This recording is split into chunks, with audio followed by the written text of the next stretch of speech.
बड़ी खबर सामने आ रही है। पूजा सिंघल को जमानत दे दी गई है। पूजा सिंघल को कोर्ट ने जमानत दे दिया है।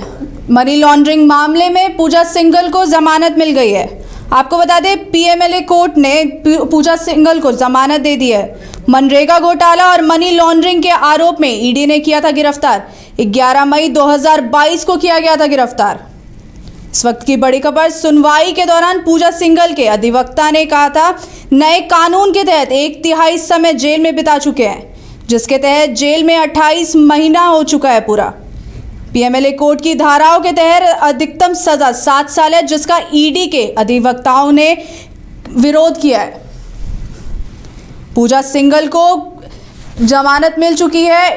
पूजा सिंघल को पीएमएलए कोर्ट ने जमानत दे दी है। मनरेगा घोटाला और मनी लॉन्ड्रिंग के आरोप में ईडी ने गिरफ्तार किया था। 11 मई 2022 को पूजा सिंघल की गई थी गिरफ्तार। सुनवाई के दौरान पूजा सिंघल के अधिवक्ता ने नए कानून के तहत 1/3 समय में जेल बिताने की बात कही है। पीएमएलए कोर्ट की धाराओं के तहत अधिकतम सजा 7 साल की है, जिसका ईडी के अधिवक्ताओं ने विरोध किया है। हमारे द्वारा कोर्ट में ये कहा गया था पिटीशन फाइल करके कि नए कानून के अनुसार यदि कोई आदमी पूरी सज़ा का 1/3 यदि जेल में रह जाता है तो नए कानून में ये प्रावधान है कि उसको बॉन्ड पर रिलीज़ किया जा सकता है। इस पर 2 दिन सुनवाई चली। सुनवाई के बाद अभी न्यायालय ने उनके बेल को अलाउ करते हुए आदेश दिया है कि 2 लाख के 2 बॉन्ड फर्निश करने हैं और कुछ अंडरटेकिंग कोर्ट ने उनको जमा करने के लिए कहा और अपने पासपोर्ट को जमा करने के लिए।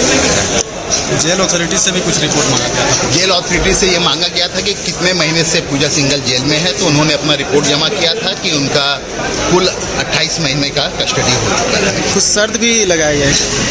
शर्त में है, जो है कि इनको 2 लाख के 2 बॉन्ड देने हैं। झारखंड छोड़ने से पहले इन्वेस्टिगेटिंग ऑफिसर को खबर करना है और अपना पासपोर्ट न्यायालय में जमा करना। कोर्ट का हर निर्धारित तिथि को और कोर्ट में जो तिथि रहेगी उस तिथि में इनको फिजिकल हाजिर रहना। ईडी का क्या है? ईडी की तरफ से उनका ये कहना था कि इनका बेल हाई कोर्ट में पेंडिंग है और ट्रायल अभी चल रहा है, इसीलिए इनको अभी बेल नहीं दी जाएगी। इसमें ज्यादा जानकारी के साथ हमारे साथ सहयोगी नीरज जुड़ चुके हैं। नीरज, बड़े लंबे समय के बाद पूजा को बेल मिली है, इस पर क्या कहना है? देखिए, निलंबित आईएएस पूजा सिंघल 28 महीने तक जेल में बंद थी क्योंकि उन पर मनी लॉन्ड्रिंग का आरोप लगा था मनरेगा घोटाले से संबंधित। और 11 मई 2022 में उनकी गिरफ्तारी हुई थी। ईडी ने उन्हें गिरफ्तार किया था और इससे पहले उनके आवास सहित कई ठिकानों पर ईडी ने एक साथ बगी की थी, जिसमें उनके पति अंकित झा और उनके जो चूड़े हैं सुमन कुमार, उनके यहाँ से लगभग 19.76 लाख रुपए ईडी ने बरामद किए थे।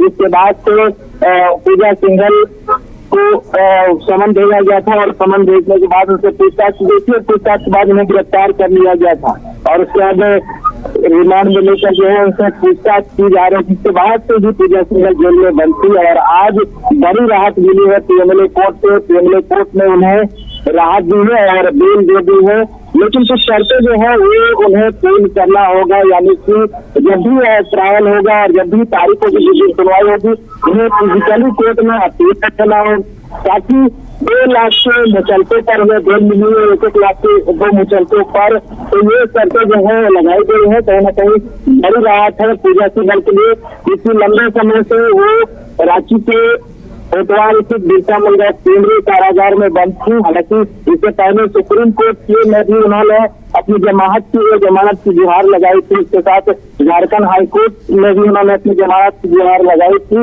लेकिन दोनों जगह से उन्हें कहीं न कहीं हाथ लगी।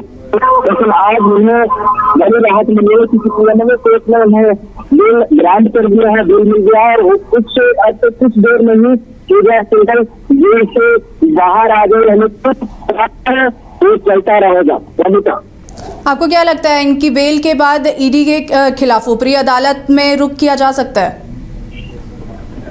अपने सवालों को दोहराएंगे बताओ। नीरज, मेरा आपसे ये सवाल है कि इनकी बेल के बाद ईडी के खिलाफ ऊपरी अदालत में क्या रुख किया जा सकता है? अब देखिए, निर्भर करता है कि क्या कुछ जो है ईडी अपनी ओर से करना चाहती है। क्या ईडी प्रिलिमिनरी कोर्ट के जो ऑर्डर है यानी कि फैसला है उसको चैलेंज करना चाहती है तो वो हाई कोर्ट भी मूव कर सकती है या फिर सुप्रीम कोर्ट भी मूव कर सकती है। लेकिन इस तरह के केसेस में होता है कि ईडी इन मामलों को चैलेंज करती है उससे ऊपरी अदालत में, तो हो सकता है कि ईडी इसको चैलेंज करे, लेकिन डिपेंड करता है क्या कुछ आधार था कोर्ट का, किस आधार पे कोर्ट ने उन्हें बेल दिया है। तो ये कुछ आधार जो है वो देख कर जो है ईडी आगे मूव करती है। इसी जिस तरह से मैंने बताया कि जो आधार दिए गए हैं उसमें ये कहा गया है कि नए कानूनों के तहत की धाराओं के अंतर्गत मैक्सिमम जो सजा है वो 7 साल है और उसके तहत पूजा सिंघल ने 28 महीने काट लिए हैं, यानी कि 1/3 सजा जो है वो काट ली। हालांकि अभी तक फैसला नहीं हुआ है, ट्रायल का कंप्लीट नहीं हुआ है, कन्विक्शन नहीं हुआ है, लेकिन उससे पहले जो है उन्होंने जो ग्राउंड होना चाहिए ग्राउंड को पूरा कर लिया है और इसी आधार पर कहीं ना कहीं कोर्ट ने भी बेल दिया है जो आधार उनके अधिवक्ताओं ने रखा था।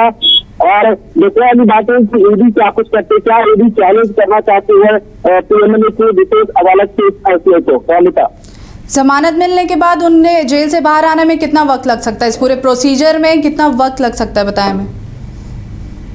देखिए, बहुत सारे प्रोसीजर है, बेल बॉन्ड भरे जाते हैं, उसके बाद जेल में कुछ प्रक्रियाओं को वहाँ पे बहुत सारी प्रक्रियाएं जो है वो अपनानी होती है और उसके बाद जो है कई प्रक्रियाओं से गुजरते हुए उन्हें बाहर आना होगा, तो उसमें समय लग सकता है। इससे 2 घंटे में संभवतः जो है वो बाहर आ सकती है और बाहर आने के बाद कहीं ना कहीं हो सकता है उनके फैमिली वाले भी जो लोग हैं वो भी नजर आएंगे।